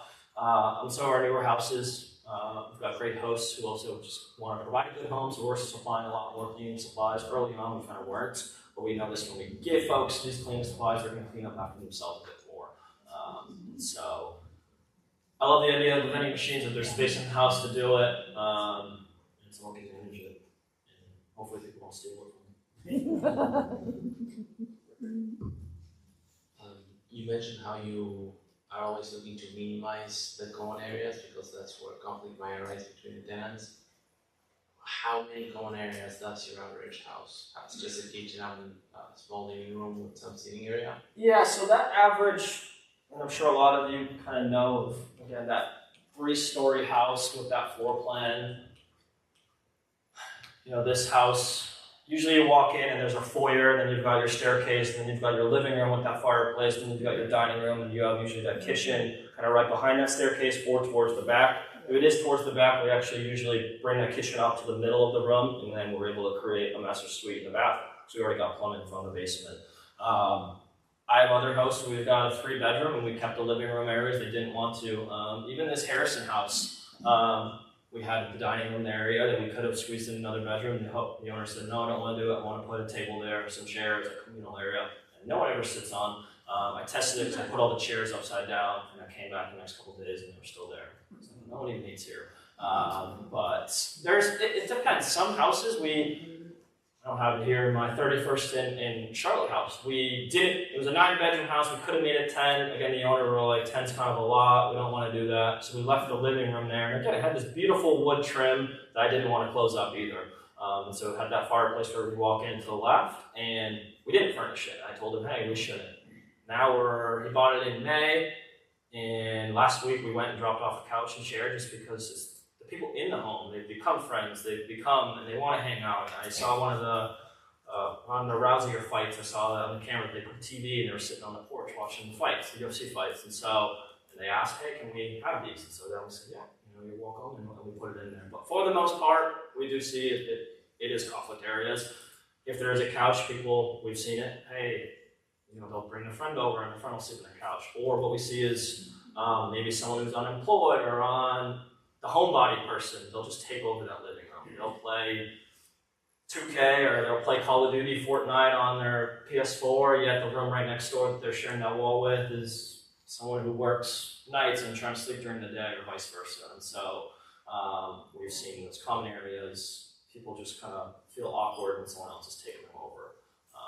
So it's that dynamic. But for the most part, again, it goes back to the investors and they want to maximize their revenue. So we're turning those in that sense. But it really comes down to the folks in the houses. I have some houses that are the cleanest houses, as Veronica knows. I have some of the dirtiest, grossest house because it's like 6 of the grossest people.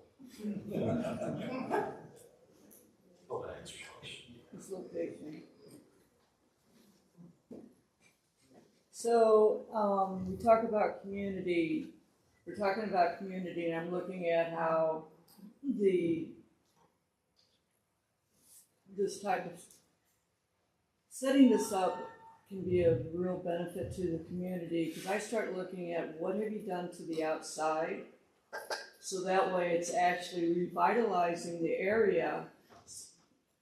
So you get the city, you get the neighbors, and you get the neighborhoods and community more involved and say, hey, this is actually okay, because I'm looking at the little gingerbread house at the top and this one down here, compared to that one that looks like a terrible. So I look at opportunity that for this model to be accepted more, you take care of that outside, and people will see the benefits of how it's going to revitalize the entire neighborhood and districts, and that is a golden opportunity. Yeah. If you're willing to take that on and not just worry about the inside. Yeah. In case an example, we have a house, downtown here, and we used to have a landscaper. We weren't so happy with the landscaper. One of the tenants approached us and said, hey, I used to be a chef at Barquet. Barquet unfortunately closed down.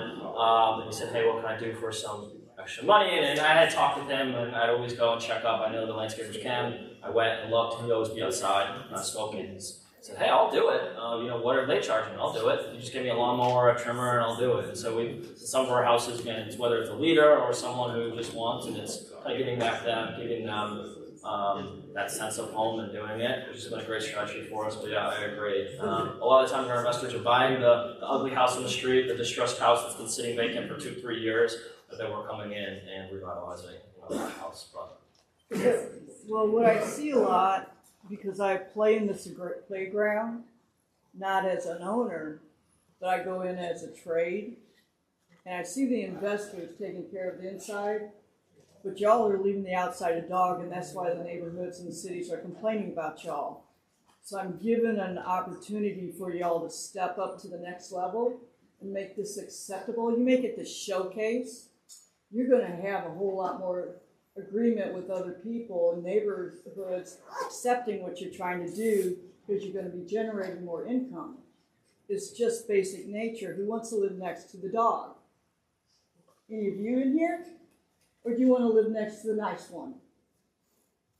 That's really what it's about. So you stepping into a golden opportunity, if you add that too, to make sure your investors, hey, we got to take care of the outside, because I walk into a lot of them and it's like, come on, guys, you got a nice place in here. It's a dog outside. Why are you doing this? Yeah, no, I agree. Rich has a question. Well, we had 7, 8, 9 bed houses, and the big thing I think it was automobiles. I mean, what are you doing with 9 automobiles that people, I mean, can't, unless you just say, you can only rent here if you ride a bus. Right. No, I mean, what we've seen is just from the data, less than 50% of the folks have cars and registered cars. But that's one thing in your acquisition when you're looking at. I mean, 28th and Harrison, this has no front driveway. There is some from the alleyway in the back. I've never seen. We've also built, we spent this money, I don't know, 15 grand or so to put a whole new driveway and a parking pad behind this one house. It's a 5-bedroom house. I've never seen a single car parked in it. And so we've spent the money and done it, and we haven't seen it. But in other markets across the nation, we do see parking as a bit. I mean, Kansas City is relatively easy to drive around, or even catch a bus or public transportation, even with the new stuff. So parking, in my opinion, isn't a huge issue for our tenant base here, but it's definitely something you want to think about. So when you're cleaning the residence, I'm assuming you have the cleaner clean all the common areas. What about their personal rooms? We don't clean their personal rooms until they've vacated. We'll do quarterly inspections into rooms, and I'll offer it to them, and we'll give it to them because maybe this happened at another house. We got a report of it smelling like pee, and they're like, "What is the smell?" So we did inspections in all the rooms, found out someone had a really big black contractor bag full of trash in their room.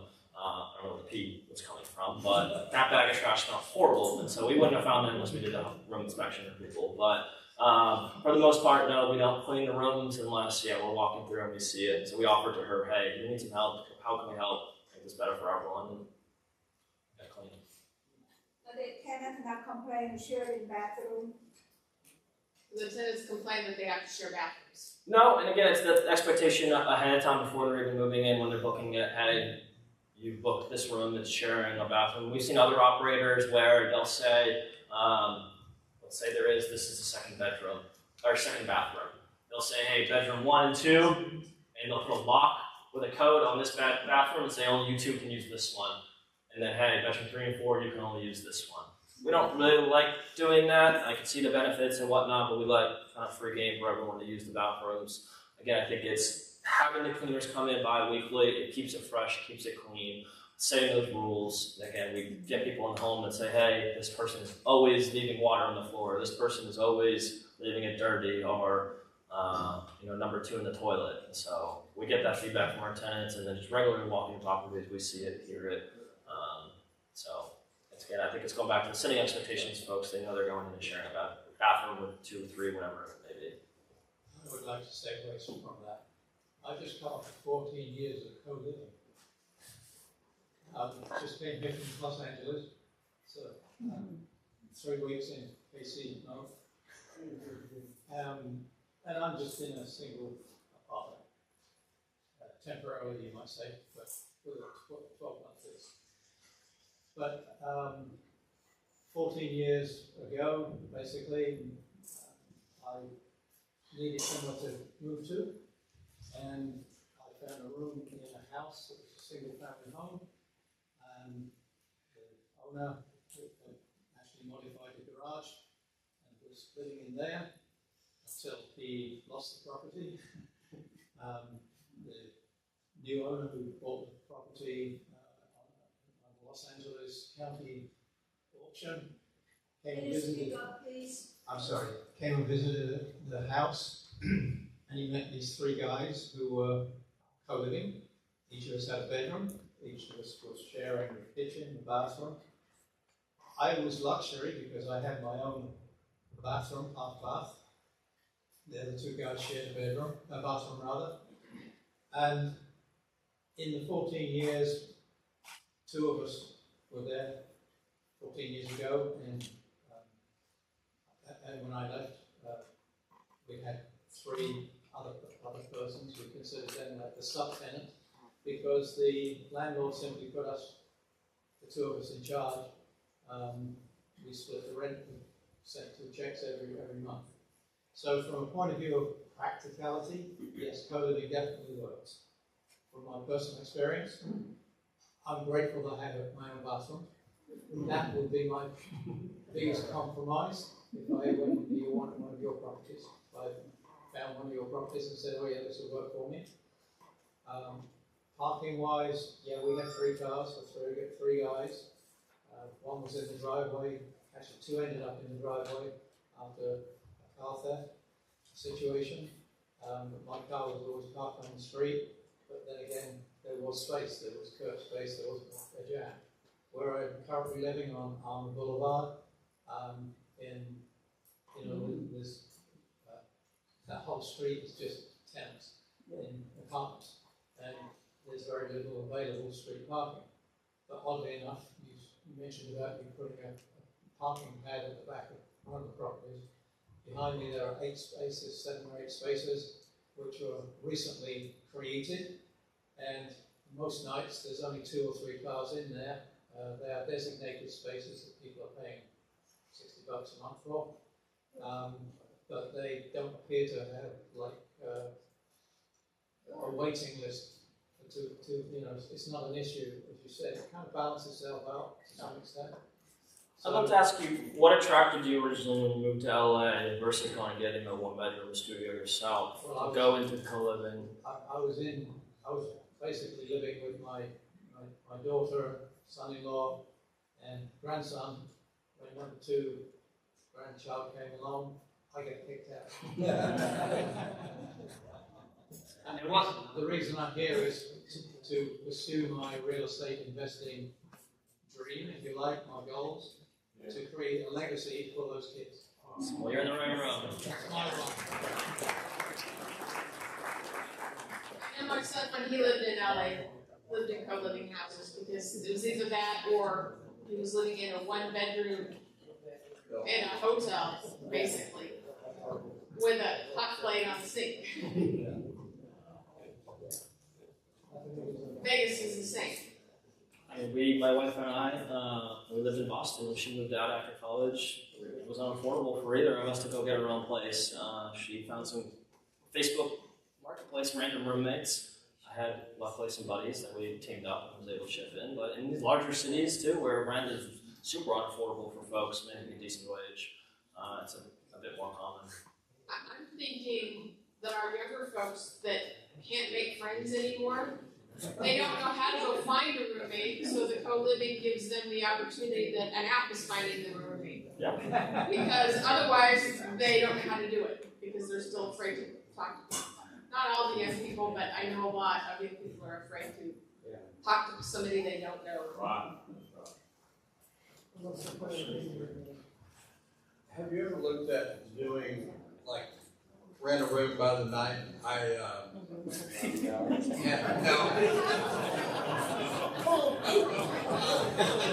So, there's a house in Rogers Park in Illinois, and it had 6 bedrooms, and it was literally a bed and a little dresser. But you could rent just a room by the night. They were $50. Now this was last year, and then they had a TV room and a big formal dining room, a living room, and a kitchen on the main floor on a beautiful house. And it looked like it would money-wise work out, but you probably have to keep it full. But if the price was right, it might work. The other thing you run into is just regulation. Nightly is short-term rentals. You've got to get a permit. You got to get neighborhood approvals, all the right things. So. It's hard. And it's what we see is just the co-living model with more longer-term tenants is more predictable, especially an investor. People are able to stay on average 8 months to a year. We have less turnover. Got time for a couple more, and then we're going to wrap it up. I was just going to ask about general costs for PadSplit and then your services, what the ballpark is. Yeah, so it really depends on your acquisition. Like I said, a lot of our investors are going and buying distressed off-market properties, so call it $50,000 to $70,000 acquisition, putting in $40,000 to $50,000, maybe $60,000 in the renovation, whether they're doing cash, hard money, a 2-part burn like we talked about, and the furniture costs. And you'll see, I'll send it to you guys all. It's a calculator you just plug in. I got 8 beds, 2 baths. It'll spit out a whole list, everything you need to bathroom curtains, shower mats, side tables, desks, chairs, everything you need. So that roughly right around 7 to 8 bedrooms is it's all from Amazon and Wayfair, but it's about $5,000 to $6,000 for just the furniture. On like the operating side, like for the app and like whatever your costs or not to do the operation. Sure, PadSplit charges an 8% of gross revenue. They also take the first 10 days of a new person moving in. They waive those 10 days if you're able to source the tenant yourself. So we do a lot of additional marketing for our clients to waive that 10 days because I don't want PadSplit taking 10 days. I want the 10 days part of it or percent of the revenue. We charge between 8 and 10%. Again, we do have some property management partners who really take it so it's passive for our investors that they're not handling a thing. So between maintenance, utilities, everything is covered. But then you got your utilities, so landscaping, I ballpark. I mean, some of them are $35, $40. Do it twice a month unless you have snow removal in the winter times. Gas, electricity, internet's $80. Your water, sewer, all that's probably a good $300, $400 all in. And you can see in my calculator, which you'll see some ballpark. So yeah, we put, I mean, it's a higher one, probably less, $4,500 in property tax. You've got your insurance at $200. Gas, electricity is high, but we'd rather run conservative when we're underwriting. $400. Water, sewer, $250, which again is pretty high. It includes garbage. Internet, $100, which is really $80. Cleaning, I think we have a $200 to $250. Landscaping, $100, and then PadSplit's fee plus our fee, 16%, and then we run in a 15% vacancy. We typically see with usually one room is in some sort of someone's moving out, someone's about to move in, it's vacant, or unfortunately they're not paying. So when we're underwriting it, again, we like to be conservative, and so it generally checks out to be about 85%. But when you're running and looking at a deal, I would 7-bedroom run it at the true occupancy of 6, and that one's not really making any money. It's great. We have about 93% occupancy across 40-some properties, over 160 rooms, but it's unrealistic that it's always 100% occupied. It's just not. I know you've been doing this here, what, a couple of years, have you said, Tom? And have the rates gone up? Did they start at one point, or are they staying the same? On the rooms?